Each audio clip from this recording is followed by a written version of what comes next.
চিঠিতে তুমি কি লিখছো? খারাপ কিছু? না, তেমন কিছুই না, সাধারণ কয়েকটা কথা লিখছি। তাহলে কান্না করব কেন? তুমি তো একটা পাগলি, অল্পতেই কান্না করে ফেলো, তাই বলছি। আচ্ছা যাই হোক, রেহানা, তুমি কি জানো আমার সবচেয়ে বেশি মন খারাপ কখন হয়? কখন? তোমার চোখের পানি দেখলে। খারাপ কিছু যে কান্না করব? ঠিক আছে, কান্না করব না। হাসান, তোমার কি মন খারাপ? না। আচ্ছা, একটা কথা বলবো, শুনবা? আচ্ছা শুনবো, বলো। আজ শেষবারের মতো সেই গানটা শোনাবা? শেষবার বলতেছো কেন? এরপর থেকে আমি আর শুনতে চাইবো না, তাই। কেন? আরে আজকের পর থেকে রেগুলার তুমি নতুন নতুন একটা করে গান শোনাবা। এক গান আর কতদিন ভালো লাগে বলো? ও আচ্ছা। হ্যাঁ, আর শোনো, কখনোই মন খারাপ করবা না, ঠিক আছে? মন খারাপ করব কেন? না, এমনিতেই আর কি বললাম।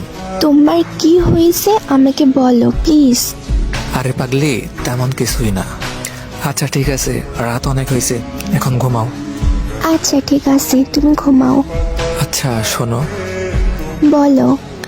অনেক ভালোবাসি তোমাকে। আমিও তোমাকে অনেক ভালোবাসি। পরদিন সকালে রেহানা তার বান্ধবীকে নিয়ে হাসানদের বাসায় যায়। যাওয়ার পরে দেখে বাসায় অনেক ভিড়, আর সাদা কাফনে জড়িয়ে কে জানে শুয়ে আছে। রেহানা জিজ্ঞেস করলো, এইটা কে? একটু পরে পাশ থেকে কে যেন উত্তর দিল, এটা হাসান, ও আর এই পৃথিবীতে নেই। এইটা শোনার পর রেহানা একটা চিৎকার দিয়ে ওইখানে জ্ঞান হারিয়ে ফেলে। টানা 3 ঘন্টা পর রেহানার জ্ঞান ফিরে সে আর কোনো কিছু না ভেবে ডাইরেক্ট হাসানের রুমে চলে যায়। যাওয়ার পরে ওর কথা অনুযায়ী একটা বক্স পাই। বক্সটা খোলার পরে ওখানে একটা চিঠি পাই। চিঠিটা পাওয়া মাত্র চিঠিটা খুলে পড়া শুরু করে। চিঠিতে লেখা ছিল, রেহানা, আমি জানি তুমি কান্না করতেছো, কান্না করো না প্লিজ। আচ্ছা রেহানা, তোমার কি মনে আছে তুমি একটা শাড়ি পছন্দ করছিলা? তোমার কি মনে আছে, লাল রঙের? তখন আমার কাছে টাকা ছিল না, সেই জন্য ওই সময় আমি কিনে দিতে পারি নাই। শাড়িটার দাম ছিল 2050 টাকা। তখন আমার কাছে টাকা না থাকায় কিনতে পারি নাই। বাট কাল যখন আমার কাছে টাকা আসলো, হাতে টাকা পাইলাম, তখন তোমার সেই শাড়িটির কথা মনে পড়লো। কিন্তু যে দোকানে শাড়িটি পছন্দ করছিলাম, সেই দোকানে অনেক খোঁজাখুঁজির পরেও শাড়িটি পেলাম না। পুরো মার্কেট খুঁজে অনেক কষ্টে সেই শাড়িটি পাইছি। পাওয়ার পরে দেখো, ওটা তোমার জন্য কিনে রেখে দিছি। দেখো বক্সের মধ্যে প্যাকেট করা আছে, নিচের দিকে হাত দাও, পাইবা।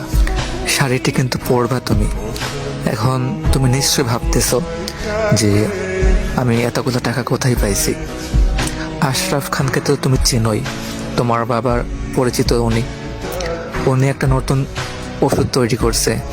ওইটা কোনো মানুষের শরীরে দিলে মাত্র 1 থেকে 2 ঘন্টার মধ্যেই সে মৃত্যুবরণ করবে।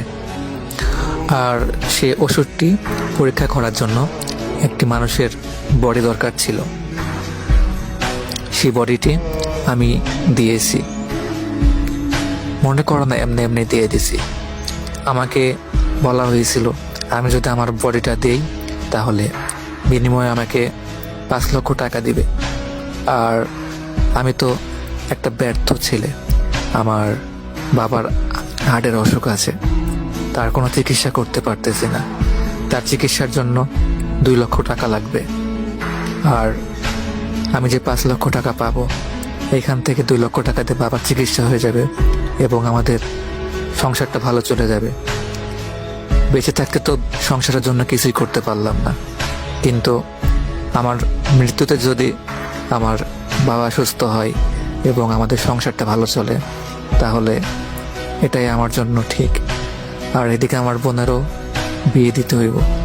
আমি চাই না আমার বাবা আমার বোনের বিয়ে নিয়ে টেনশন করুক। আমি তো বেঁচে থাকলেও কিছু করতে পারতাম না। আমার মৃত্যু যদি সব কিছুর সমাধান হয়, তাহলে এটাই আমার জন্য বেস্ট। সারা জীবন তো বাবার বোঝা হয়ে থাকলাম, এখন না হয় কিছু একটা করে গেলাম। এখন বাবার অপারেশনও হবে আর আমার বোনটির বিয়েও হয়ে যাবে। রেহানা, তোমার অনেক কষ্ট হতে চায় না? তোমাকে নিয়ে না আমার অনেক স্বপ্ন ছিল।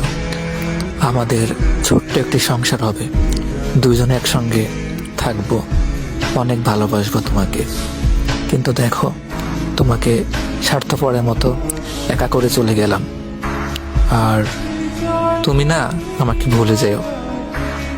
তুমি সুন্দর একটা ছেলে দেখে, ভালো একটা ছেলে দেখে বিয়ে করে ফেলো। আমি দেখবো তোমায় দূর আকাশ থেকে। এটি